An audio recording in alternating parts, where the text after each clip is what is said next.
ನಮಸ್ಕಾರ, ನೀವು ನೋಡ್ತಾ ಇದ್ದೀರಿ Prajadhwani TV. Justice with Jambur ವಿಶೇಷ ಮಾಲಿಕೆಯಲ್ಲಿ ಇವತ್ತಿನ ಚರ್ಚೆಯ ವಿಷಯ ಈ ಖಾತಾ ಅವಾಂತರ. ನಾನು ನಿಮ್ಮ ರಮೇಶ್ ಜಂಬೂರು. ಕಂದಾಯ ಇಲಾಖೆಯ ಹೊಸ ಆವಿಷ್ಕಾರದಲ್ಲಿ ಎಡವಟ್ಟು. ಹೊಸ ಆಪ್ ಹೆಸರಲ್ಲಿ 2068 ಕೋಟಿ ಕೋತಾ. ಖಾತೆದಾರರಿಗೆ ಇಸಿ ಈಗ ಅಷ್ಟು ಸುಲಭವಲ್ಲ. ಇಸಿ ಸಿಗದೆ ಈ ಆಸ್ತಿ ಪತ್ರಗಳ ನೋಂದಣಿ ಮರೀಚಿಕೆ. ಇದರಿಂದ ರಾಜ್ಯ ಸರ್ಕಾರದ ಖಜಾನೆಗೆ ನಷ್ಟ. 68,800 ದಾಖಲೆಗಳ ನೋಂದಣಿ ಕಡಿಮೆ. ಕಾವೇರಿ 2.0 ತಂತ್ರಾಂಶದ ತೊಂದರೆಯಿಂದ ಜನ ಹೈರಾಣ. ಏನ್ ಮಾಡಲು ಹೊರಟಿದೆ ಕಂದಾಯ ಇಲಾಖೆ? ಕರ್ನಾಟಕದಲ್ಲಿ ಆಸ್ತಿಗಳ ನೋಂದಣಿಯ ವಿಚಾರದಲ್ಲಿ ಕರ್ನಾಟಕ ಸರ್ಕಾರ ಒಂದು ವಿನೂತನವಾದಂಥ ಹೊಸ ಹೆಜ್ಜೆಯನ್ನು ಇಡ್ತಾ ಇದೆ ಅನ್ನುವಂಥ ಮಾತುಗಳು ಎಲ್ಲೆಡೆ ಕೇಳಿಬಂದಿತ್ತು. ಈಗಾಗಲೇ ಕಾವೇರಿ 2.0 ತಂತ್ರಾಂಶದ ಆಧಾರದಲ್ಲಿ ಇಡೀ ಕರ್ನಾಟಕದ ಆಸ್ತಿ ಪತ್ರಗಳ ನೋಂದಣಿ ವಿಚಾರದಲ್ಲಿ ಒಂದು ಹೊಸ ಆವಿಷ್ಕಾರವೇ ನಡೆದು ಹೋಗ್ಬಿಡುತ್ತೆ ಅನ್ನುವಂಥ ಗುಮಾನಿ ಕೂಡ ಶುರುವಾಗಿತ್ತು. ಕರ್ನಾಟಕ ಸರ್ಕಾರ ಇದೇನೋ ಹೊಸದಾಗಿ ಮಾಡಲಿಕ್ಕೆ ಹೊರಟಿದೆ, ಇದರಿಂದ ಸಾಕಷ್ಟು ಅನುಕೂಲಗಳಾಗುತ್ತೆ ಜನರಿಗೆ ಅನ್ನುವಂಥ ಮಾತುಗಳು ಕೂಡ ಕೇಳಿಬಂದಿದ್ದು. ಆದರೆ ಈಗ ಆಗ್ತಿರೋದೇ ಬೇರೆ. ಕರ್ನಾಟಕದಲ್ಲಿ ಈಗಾಗಲೇ ಲೆಕ್ಕದ ಪ್ರಕಾರವಾಗಿ ಕರ್ನಾಟಕ ರಾಜ್ಯ ಸರ್ಕಾರಕ್ಕೆ ಅಂದರೆ ಖಜಾನೆಗೆ ಸುಮಾರು ಅಂದರೆ ಈಗ 3-4 ತಿಂಗಳಿನಿಂದ ಒಂದು ಹೊಸ ಆವಿಷ್ಕಾರವನ್ನು ಮಾಡಲಿಕ್ಕೆ ಹೊರಟಿದೆ. ಜೊತೆಗೆ ಇಲ್ಲಿ ಸೆಕ್ರೆಟರಿ ಆಗಿರ್ತಕ್ಕಂಥ ಮನೀಶ್ ಮೌದ್ಗಿಲ್ ಅವರ ಒಂದು ಸಲಹೆ ಮೇರೆಗೆ ಕಂದಾಯ ಸಚಿವರಾದಂಥ ಈಗಾಗಲೇ ಕೃಷ್ಣ ಬೈರೇಗೌಡರು ನಾವು ಕಾವೇರಿ 2.0 ತಂತ್ರಾಂಶದ ಮೂಲಕ ಈ ಆಸ್ತಿಗಳ ನೋಂದಾವಣೆ ಮಾಡ್ತಿದ್ದೀವಿ ಅಂತೇಳಿ ಹೇಳಲಿಕ್ಕೆ ಹೊರಟಿದ್ರು, ಅದೆಲ್ಲವೂ ಕೂಡ ಈಗ ಅವಾಂತರವಾಗಿ ಸೃಷ್ಟಿಯಾಗಿದೆ. ಕಾರಣ ಏನು ಅಂತ ನೋಡ್ತಾ ಹೋದರೆ ಇಲ್ಲಿ ಅಧಿಕಾರಿಗಳು ಮತ್ತು ಸಚಿವರ ನಡುವೆ ಹೊಂದಾಣಿಕೆಯೇ ಇಲ್ವೇನೋ ಅನ್ನುವಂಥ ಗುಮಾನಿ ಈಗ ಶುರುವಾಗಿದೆ. ಯಾಕೆ ಅಂದರೆ ಅಧಿಕಾರಿಗಳ ಕೆಲಸ ಮತ್ತು ಕಾರ್ಯವೈಖರಿಯನ್ನು ಗಮನಿಸಿ ನೋಡಿದ್ರೆ ಎಲ್ಲೋ ಒಂದು ಕಡೆಗೆ ಸಚಿವರಿಗೆ ಇದರ ಹಿಡಿತವೇ ಇಲ್ವಾ ಅನ್ನುವಂಥ ಪ್ರಶ್ನೆ ಕೂಡ ಉದ್ಭವ ಆಗಿದೆ. ಬಹುತೇಕ ಈ ಆಸ್ತಿ ನೋಂದಣಿಯ ವಿಚಾರದಲ್ಲಿ ರಾಜ್ಯ ಸರ್ಕಾರಕ್ಕೆ 2068 ಕೋಟಿ ರೂಪಾಯಿ ಈಗ ನಷ್ಟ ಆಗಿದೆ ಅನ್ನುವಂಥ ಮಾಹಿತಿಯನ್ನು ಸ್ವತಃ ಸರ್ಕಾರಿ ಅಧಿಕಾರಿಗಳೇ ಕೊಡ್ತಾರೆ. ಯಾಕೆ ಇಷ್ಟೊಂದು ಪ್ರಮಾಣದಲ್ಲಿ ನಷ್ಟ ಆಯಿತು ಅಂತ ನೋಡೋದಾದರೆ, ಈಗಾಗಲೇ ಕಾವೇರಿ 2.0 ಏನು ತಂತ್ರಾಂಶವನ್ನು ಬಳಸಿಕೊಂಡು ಇವನು ಈ ಖಾತವನ್ನು ಮಾಡಬೇಕು. ಸೊ ಈ ಖಾತಾ ಇದ್ದರೆ ಮಾತ್ರ ಎಲ್ಲ ನೋಂದಣಿಗಳು ಆಗ್ತವೆ ಅನ್ನುವಂಥದ್ದು ಶುರುವಾಗಿತ್ತು. ಸೊ ಈ ಖಾತಾದಿಂದ ಬಿ ಖಾತಾಕ್ಕೆ ವರ್ಗಾವಣೆ ಮಾಡಬೇಕು. ಸೊ ಕಾವೇರಿ ಈ ತಂತ್ರಾಂಶದಲ್ಲಿ ಎಲ್ಲವೂ ಕೂಡ ಬಿ ಖಾತಾದಲ್ಲಿಯೇ ಇರಬೇಕು ಅನ್ನುವಂಥದ್ದು ಈಗಾಗಲೇ ನಡೆದುಕೊಂಡಂಥ ರೀತಿ ಇದು ಸರ್ಕಾರ ತೀರ್ಮಾನ. ಸೊ ಈ ತೀರ್ಮಾನದ ಪ್ರಕಾರ ಎಲ್ಲ ದಾಖಲೆಗಳನ್ನು ಕೂಡ ಬಿ ಖಾತಾಗೆ ಕನ್ವರ್ಟ್ ಮಾಡುವಂಥ ವಿಚಾರ ಸಂದರ್ಭದಲ್ಲಿ ಇಲ್ಲಿ ಇಸಿ ಕೊಡಬೇಕಾಗಿರುವಂಥದ್ದು ಬಹಳ ಪ್ರಮುಖವಾಗಿ ಬೇಕಾಗುತ್ತೆ. ಸೊ ಹಾಗಾಗಿ ಇಸಿ ಕೊಡಲಿಕ್ಕೆ ಅಧಿಕಾರಿಗಳು ಈಗ ಮೀನಮೇಷ ಎಣಿಸ್ತಿದ್ದಾರೆ ಅನ್ನುವಂಥ ಪ್ರಶ್ನೆ ಸಾರ್ವಜನಿಕರನ್ನು ಕಾಡ್ತಾ ಇದೆ. ಆದರೆ ಇಲ್ಲಿ ಅಧಿಕಾರಿಗಳ ತಪ್ಪು ಅನ್ನೋದಕ್ಕಿಂತ ಹೆಚ್ಚಾಗಿ ಈ ತಂತ್ರಾಂಶಗಳ ಅಳವಡಿಕೆ ವಿಚಾರದಲ್ಲಿ ಆಗಿರ್ತಕ್ಕಂಥ ಎಡವಟ್ಟಿನಿಂದಾಗಿ ಇವತ್ತು ಇಸಿ ಪಡೆಯುವಂಥದ್ದು ಅಂದರೆ ನಿಮ್ಮ ಯಾವುದೇ ಆಸ್ತಿ, ಚರಾಸ್ತಿ ಇರಲಿ ಅಥವಾ ಸ್ಥಿರಾಸ್ತಿ ಇರಲಿ, ಮನೆ ಇರಲಿ ಅಥವಾ ಖಾಲಿ ನಿವೇಶನ ಇರಲಿ ಅಥವಾ ಜಮೀನು ಇರಲಿ, ಸೊ ಇವುಗಳಿಗೆ ಇಸಿ ಪಡೆಯುವಂಥ ಸಂದರ್ಭದಲ್ಲಿ ಇಸಿ ಪಡೆಯುವಂಥದ್ದು ಅಷ್ಟು ಸುಲಭವಲ್ಲ ಅನ್ನುವಂಥ ಪ್ರಶ್ನೆ ಇವತ್ತು ಶುರುವಾಗಿದೆ. ಯಾಕೆ ಅಂತ ಅಂದರೆ ಈಗಾಗಲೇ ಇಸಿ ಪಡೆಯಲಿಕ್ಕೆ ಮೊದಲಾಗಿದ್ದರೆ ನೀವು ಒಂದು ಅರ್ಜಿ ಕೊಟ್ಟಿದ್ರೆ ಸಾಕಿತ್ತು, ಹೆಚ್ಚು ಕಡಿಮೆ ಒಂದು ದಿನದ ಒಳಗಡೆ ನಿಮಗೆ ಇಸಿ ನಿಮ್ಮ ಜಮೀನು ಅಥವಾ ಸೈಟ್ ಇರ್ಬೋದು ಅಥವಾ ಮನೆ ಇರ್ಬೋದು ಅದರ ಇಸಿ ನಿಮ್ಮ ಕೈ ಸೇರ್ತಾ ಇತ್ತು. ಅದಕ್ಕೆ ಸಂಬಂಧಪಟ್ಟಂಥ ಸ್ವಲ್ಪ ಸರ್ಕಾರ ನಿಗದಿಪಡಿಸಿರ್ತಕ್ಕಂಥ ಒಂದು ಫೀಸ್ ಏನಿದೆ ಆ ಫೀಸನ್ನು ನೀವು ಕಟ್ಟಬೇಕಾಗಿತ್ತು. ಆದರೆ ಈಗ ನೀವು ಕಾವೇರಿ 2.0 ಏನು ತಂತ್ರಾಂಶ ಇದೆ, ಸೊ ಈ ಆ್ಯಪ್ ಮುಖಾಂತರವೇ ನೀವು ಇಸಿಯನ್ನು ಈ ಖಾತಾವನ್ನು ಮಾಡಿಸ್ಕೊಳ್ಬೇಕಾಗಿರುವಂಥದ್ದು. ಈ ಖಾತಾ ಮತ್ತು ಬಿ ಖಾತಾ ಎರಡನ್ನೂ ಮಾಡ್ಕೊಳ್ಳಿಕ್ಕೆ ನಿಮಗೆ ಇಸಿ ಮೊದಲನೇದಾಗಿ ಬೇಕಾಗುತ್ತೆ. ಆದರೆ ಇಸಿ ಈಗ ಜನರೇಟ್ ಆಗ್ತಾ ಇಲ್ಲ. ಸೊ ಇದು ಬಹಳ ದೊಡ್ಡ ಸಮಸ್ಯೆಯಾಗಿ ಕಾಡ್ತಾ ಇರುವಂಥದ್ದು. ಕಾರಣ ಏನು ಅಂದರೆ ಈ ಆ್ಯಪ್ ಡೆವಲಪ್ಮೆಂಟ್ ವಿಚಾರದಲ್ಲಿ ಅಧಿಕಾರಿಗಳು ತೆಗೆದುಕೊಂಡಂಥ ನಿರ್ಧಾರಗಳಿಗೆ ಇಲ್ಲಿ ಸರಿಯಾಗಿ ಕೆಲಸ ಆಗ್ತಾ ಇಲ್ಲ.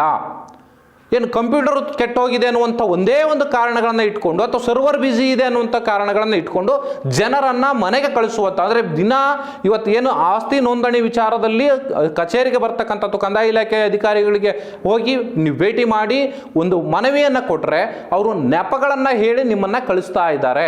ಕಳೆದ 2-3 ತಿಂಗಳಿನಿಂದ ಆ್ಯಪ್ ಡೆವಲಪ್ಮೆಂಟ್ ಆಗ್ತಾ ಇದೆ ಅಥವಾ ಕಾವೇರಿ 2.0 ತಂತ್ರಾಂಶವನ್ನು ನಾವು ಡೆವಲಪ್ ಮಾಡ್ತಾ ಇದ್ದೀವಿ. ಸೊ ಹಾಗಾಗಿ ಇನ್ನು ಮುಂದೆ ಆಗ್ತಕ್ಕಂಥ ಸಮಸ್ಯೆಗಳನ್ನು ತಡೆಯುವ ನಿಟ್ಟಿನಲ್ಲಿ ನಾವು ಹೊಸ ಹೆಜ್ಜೆಯನ್ನು ಇಟ್ಟಿದ್ದೀವಿ. ಸೊ ಆ ಕಾರಣಕ್ಕಾಗಿ ಒಂದು ಡಿಲೇ ಆಗ್ತಾ ಇದೆ ಅಂತ ಮಾತುಗಳು ಎಲ್ಲೆಡೆ ಕೇಳಿ ಬರ್ತಾ ಇತ್ತು. ಸೊ ಅದನ್ನು ಜನಸಾಮಾನ್ಯರು ಕೂಡ ನಂಬಿಕೊಂಡಿದ್ರು.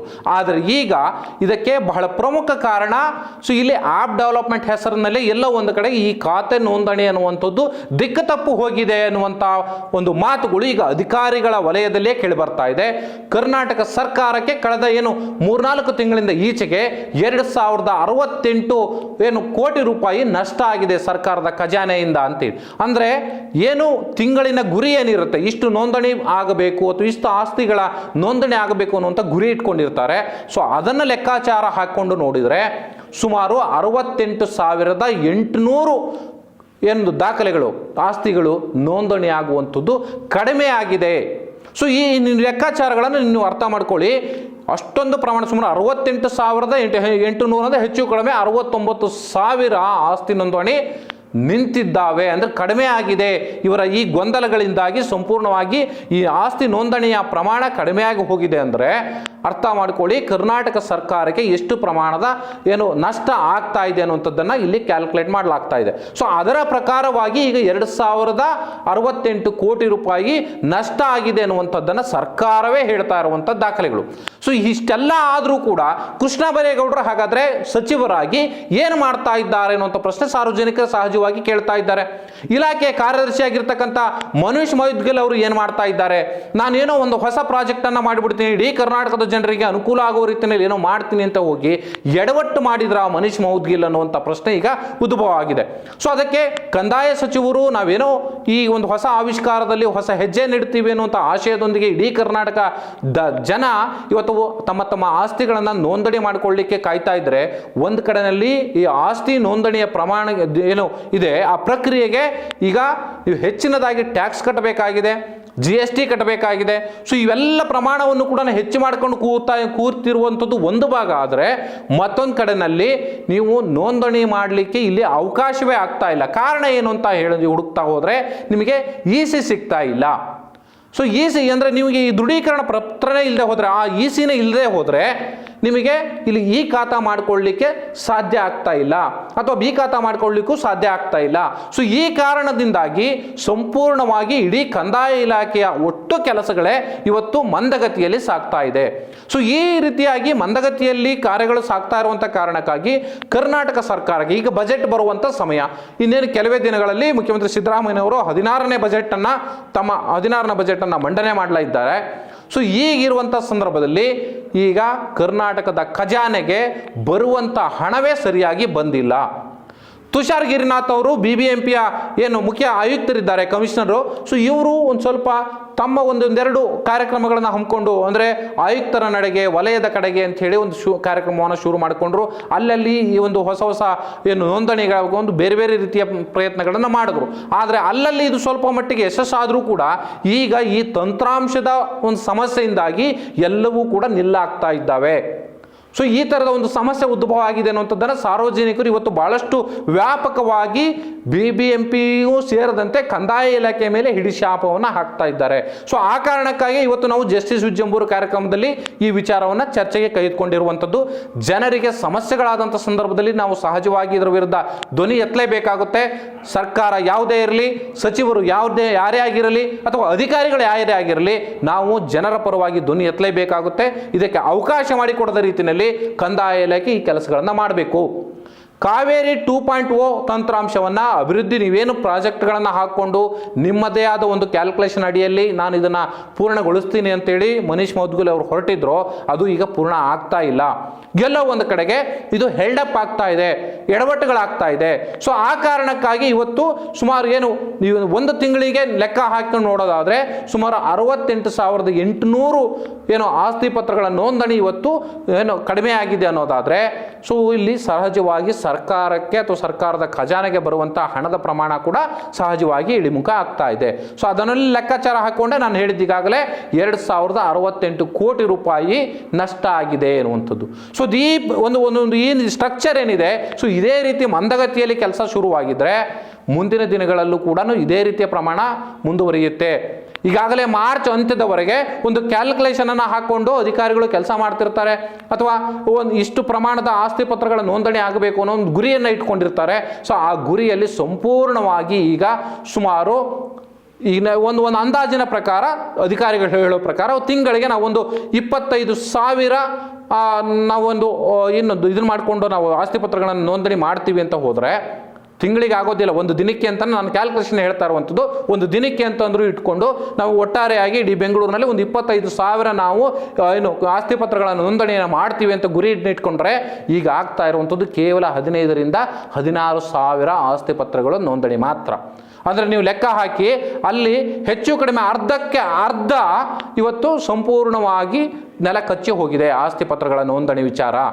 ಸೊ ಇದಕ್ಕೆ ಕಾರಣ ಏನು? ಅಧಿಕಾರಿಗಳ ಈ ಥರದ ಒಂದು ನಿರ್ಧಾರಗಳು. ಏನೋ ಹೊಸದನ್ನು ಮಾಡ್ತೀವಿ ಅಂತ ಹೇಳಿ ಇಡೀ ಜನರನ್ನು ದಿಕ್ಕು ತಪ್ಪಿಸಿ ನಾವೇನೋ ಮಾಡ್ತೀವಿ ಅಂತ ಹೊರಟಾಯಿತು. ಆದರೆ ಇಲ್ಲಿ ಎಲ್ಲವೂ ಕೂಡ ಸರ್ವರ್ ಡಿಲೇ ಅನ್ನುವಂಥ ಒಂದೇ ಕಾರಣವನ್ನು ಇಟ್ಕೊಂಡು ಎಲ್ಲವೂ ಕೂಡ ಡಿಲೇ ಆಗ್ತಾ ಇದೆ. ಇಲ್ಲಿ ಹೊಸ ಆಡಳಿತ ಪ್ರಕ್ರಿಯೆಯನ್ನು ಒಂದು ಹೊಸ ಟೆಕ್ನಾಲಜಿಯನ್ನು ಬಳಸ್ಕೊಂಡು ನಾವೇನು ಈ ಖಾತೆಗಳನ್ನು ಮಾಡಿಸ್ಲಿಕ್ಕೆ ಹೊರಟ್ರೆ ಅಲ್ಲೂ ಕೂಡ ಅದು ವಿಳಂಬ ಆಗ್ತಾ ಇದೆ. ಹಳೆಯ ರೀತಿಯಲ್ಲಿ ಮಾಡಲಿಕ್ಕೆ ಹೋಗೋದಕ್ಕೆ ಅವಕಾಶವೂ ಇಲ್ಲ. ಸೊ ಆ ಕಾರಣಕ್ಕಾಗಿ ಪ್ರತಿದಿನ ಜನ ಇವತ್ತು ತಮ್ಮ ಆಸ್ತಿ ಪತ್ರಗಳ ನೋಂದಣಿ ವಿಚಾರದಲ್ಲಿ ಬ್ಯಾಂಕ್ನ ಅಧಿಕಾರಿಗಳನ್ನು ಜೊತೆಲಿ ಇಟ್ಕೊಂಡು ಅಥವಾ ಲಾಯರ್ಗಳನ್ನು ಜೊತೆಲಿ ಇಟ್ಕೊಂಡು ಆಡಿಟರ್ಗಳನ್ನು ಜೊತೆಲಿ ಇಟ್ಕೊಂಡು ನೀವು ಅಧಿಕಾರಿಗಳನ್ನ ಬಳಿಗೆ ಹೋಗೋದು ಮತ್ತು ವಾಪಸ್ ಬರುವಂಥದ್ದು ಆಗ್ತಾ ಇದೆ. ಸೊ ಇದಕ್ಕೆ ಸಂಪೂರ್ಣವಾದಂಥ ಸಮಸ್ಯೆಗಳನ್ನು ಸೃಷ್ಟಿ ಮಾಡಿರುವಂಥದ್ದು ಅಧಿಕಾರಿಗಳೇ ಅನ್ನುವಂಥ ಮಾತುಗಳು ಇವತ್ತು ಕೇಳಿ ಬರ್ತಾ ಇದ್ದಾವೆ. ಸೊ ಹಾಗಾಗಿ ಕೃಷ್ಣ ಬೈರೇಗೌಡರು ಸಂಬಂಧಪಟ್ಟಂಥ ಅಧಿಕಾರಿಗಳಿಗೆ ಚಾಟಿ ಬೀಸುವಂಥ ಕೆಲಸ ಆಗಬೇಕು. ಇಲ್ಲಿ ಅಧಿಕಾರಿಗಳು ಮತ್ತು ಸಚಿವರ ನಡುವಿನ ಹೊಂದಾಣಿಕೆಯ ಸಮಸ್ಯೆಯಿಂದಾಗಿ ಇವತ್ತು ಇಷ್ಟೊಂದು ಪ್ರಮಾಣದ ನಷ್ಟ ಸರ್ಕಾರಕ್ಕೆ ಆಗ್ತಾ ಇದೆ. ಜೊತೆಗೆ ಇದರಲ್ಲಿ ಬಹಳ ಪ್ರಮುಖವಾಗಿ ಸಮಸ್ಯೆಗಳನ್ನು ಅನುಭವಿಸ್ತಾ ಇರುವಂಥದ್ದು ಜನರು. ಸೊ ಹಾಗಾಗಿ ಜನರ ಸಮಸ್ಯೆಗಳಿಗೆ ಒಂದು ಪರಿಹಾರ ಕೊಡುವಂಥ ಕೆಲಸವನ್ನು ಕೃಷ್ಣ ಬೈರೇಗೌಡರು ಮಾಡಲೇಬೇಕು. ಯಾಕೆಂದರೆ ಬೇರೆ ಎಲ್ಲ ವಿಚಾರಗಳಲ್ಲಿ ಕೃಷ್ಣ ಬೈರೇಗೌಡರು ನಾನು ಮುಂದೆ ಇದ್ದೀನಿ ಅನ್ನುವಂಥ ಮಾತುಗಳನ್ನು ಹೇಳ್ತಾರೆ. ಜನರ ಪರವಾಗಿ ನಾವಿದ್ದೀವಿ ಅಂತ ಹೇಳ್ತಾರೆ, ಜನರ ಧ್ವನಿಯಾಗ್ತೀವಿ ಅಂತ ಹೇಳ್ತಾರೆ, ದೀನ ದಲಿತರ ಪರವಾಗಿ ನಾವಿದ್ದೀವಿ ಅಂತ ಹೇಳ್ತಾರೆ. ಸರ್ಕಾರದ ಮೇಲೆ ಆಡಳಿತ ಪಕ್ಷಗಳು ಯಾರೇ ಏನು ಹರಿಹಾಯ್ದರೂ ಕೂಡ ಅದನ್ನು ಡಿಫೈನ್ ಮಾಡಿಕೊಳ್ಳಲಿಕ್ಕೆ ಅವರೇ ಮುಂದೆ ಬರ್ತಾರೆ. Well and good. ಆದರೆ ಜನರ ಸಮಸ್ಯೆಗಳು, ಈ ಥರದ ಸಮಸ್ಯೆಗಳು ಬಂದಾಗ ನೀವು ಅಧಿಕಾರಿಗಳ ಜೊತೆಯಲ್ಲಿ ನಿಂತು ಅಧಿಕಾರಿಗಳಿಗೆ ಚಾಟಿ ಬೀಸುವುದರ ಮೂಲಕ ನೀವು ಅವರ ಜೊತೆಯಲ್ಲಿ ಕೆಲಸ ಮಾಡಿಸ್ಬೇಕಾಗುತ್ತೆ. ಆ ಕೆಲಸ ಮಾಡಿಸದೆ ಹೋದಂಥ ಸಂದರ್ಭದಲ್ಲಿ ಈ ರೀತಿಯ ಸಮಸ್ಯೆಗಳು ಉದ್ಭವ ಆಗ್ತಾ ಇದೆ. ದಯಮಾಡಿ ಆ ಕಡೆಗೆ ಕೆಲಸವನ್ನು ಕೊಡಬೇಕು. ಈಗಾಗಲೇ BJP ನಾಯಕರು ಒಂದು ಸುದ್ದಿಗೋಷ್ಠಿಯನ್ನು ಕೂಡ ಮಾಡಿದ್ದಾರೆ. ಇವತ್ತು ಸುದ್ದಿಗೋಷ್ಠಿಯನ್ನು ಮಾಡಿ ನೇರವಾಗಿ ಎಲ್ಲ ಸಮಸ್ಯೆಗಳಿಗೆ ಕೃಷ್ಣ ಬೈರೇಗೌಡರು ಜೊತೆಗೆ ಈ ಮನೀಶ್ ಮೌದ್ಗಿಲ್ ಕಾರಣ ಅನ್ನುವಂಥದ್ದನ್ನು ಹೇಳ್ತಾ ಇದ್ದಾರೆ. ಆದರೆ ಪ್ರತಿಪಕ್ಷಗಳು ಏನು ಹೇಳ್ತಾ ಇದ್ದಾರೆ ಅಂತ ನೀವು ಒಂದ್ಸರಿ ಕೇಳಿ ನೋಡಿ. ಸೊ ಇಷ್ಟೆಲ್ಲದರ ನಡುವೆಯೂ ಕೂಡ ನಾವು ಇವತ್ತು ಹೇಳುವಂಥದ್ದು ಸಮಸ್ಯೆಗಳಾಗುವಂಥದ್ದು ಸಹಜ. ಆದರೆ ಆ ಸಮಸ್ಯೆಗಳು ತಿಂಗಳಾನುಗಟ್ಟಲೆ ನಡ್ಕೊಂಡು ಹೋದರೆ ಅಥವಾ 3 ತಿಂಗಳು 4 ತಿಂಗಳು ಇದೇ ಸಮಸ್ಯೆಗಳಾದರೆ ಜನರಿಗೆ ಇಲ್ಲಿ ಸಮಸ್ಯೆಗಳಾಗ್ತಾ ಹೋಗ್ತವೆ. ಜನರ ಸಮಸ್ಯೆಗಳಿಗೆ ನೀವು ಪರಿಹಾರವನ್ನು ಕೊಡಬೇಕಾಗುತ್ತೆ. ಸರ್ಕಾರಕ್ಕೂ ಕೂಡ ಇಲ್ಲಿ ನಷ್ಟ ಆಗ್ತಾ ಇದೆ. ನೀವು ಬಜೆಟ್ ಮಂಡಿಸುವಂಥ ಸಂದರ್ಭದಲ್ಲಿ ಇಲ್ಲಿ ನಿಮ್ಮ ಖಜಾನೆಗೂ ಕೂಡ ಏನು ಕುತ್ತು ಬೀಳ್ತಾ ಇದೆ. ಸೊ ಇವೆಲ್ಲವನ್ನು ಗಮನದಲ್ಲಿ ಇಟ್ಕೊಂಡು ಈ ಸಮಸ್ಯೆಯನ್ನು ಗಮನ ಹರಿಸಬೇಕು. ಈ ವಿಚಾರದಲ್ಲಿ ಸ್ವತಃ ಮುಖ್ಯಮಂತ್ರಿಗಳು ಕೂಡ ಸ್ವಲ್ಪ ಸಚಿವರಿಗೆ ಜೊತೆಗೆ ಸಂಬಂಧಪಟ್ಟಂಥ ಅಧಿಕಾರಿಗಳಿಗೆ ಚಾಟಿ ಬೀಸಿದರೆ ಬಹುಶಃ ಈ ಸಮಸ್ಯೆ ತಕ್ಷಣಕ್ಕೆ ಬಗೆಹರಿಬಹುದು. ಇವತ್ತಿನಿಂದ ಸಂಬಂಧಪಟ್ಟಂಥ ಎಲ್ಲ ಇಲಾಖೆಗಳ ಜೊತೆಯಲ್ಲಿ ಮುಖ್ಯಮಂತ್ರಿಗಳು ಬಜೆಟ್ನ ಏನು ಚರ್ಚೆಯನ್ನು ಮಾಡಲಿಕ್ಕೆ ಶುರು ಮಾಡಿದ್ದಾರೆ. ಸೊ ಈ ಸಂದರ್ಭದಲ್ಲಿ ಕಂದಾಯ ಇಲಾಖೆ ವಿಚಾರದ ಬಂದಂಥ ಸಂದರ್ಭದಲ್ಲಿ ಈಗಾಗಲೇ ಒಂದು ಹಂತದ ಸಭೆ ಕೂಡ ಆಗಿದೆ. ಅದನ್ನು ಹೊರತುಪಡಿಸಿಯೂ ಕೂಡ ಇದಕ್ಕೆ ಚುರುಕು ಮುಟ್ಟುಗಿಸುವ ಕೆಲಸವನ್ನು ಮುಖ್ಯಮಂತ್ರಿಗಳು ಮಾಡಬೇಕು. ಮಾಡದೇ ಹೋದರೆ, ಯಾಕೆಂದರೆ ಹಣಕಾಸು ಇಲಾಖೆ ಅವರ ಜೊತೆ ಕೈಯಲ್ಲೇ ಇದೆ. ಸೊ ನೇರವಾಗಿ ಇಲ್ಲಿ ಪೆಟ್ಟು ಬೀಳುವಂಥದ್ದು ಮುಖ್ಯಮಂತ್ರಿಗಳಿಗೆ ಆಗುತ್ತೆ. ಸೊ ಹಾಗಾಗಿ ಇದನ್ನು ತಪ್ಪಿಸಬೇಕು. ಜೊತೆಗೆ ಜನರಿಗಾಗುವಂಥ ಸಮಸ್ಯೆಗಳೇನಿದ್ದಾವೆ ಅದರ ಕಡೆಗೆ ಹೆಚ್ಚು ಗಮನವನ್ನು ಹರಿಸಿ ಈ ಸಮಸ್ಯೆಯನ್ನು ಬಗೆಹರಿಸ್ತಾರೆ ಅನ್ನುವಂಥ ಆಶಯದೊಂದಿಗೆ ಈ ಕಾರ್ಯಕ್ರಮ ಮುಗಿಸೋಣ. ನಮಸ್ಕಾರ.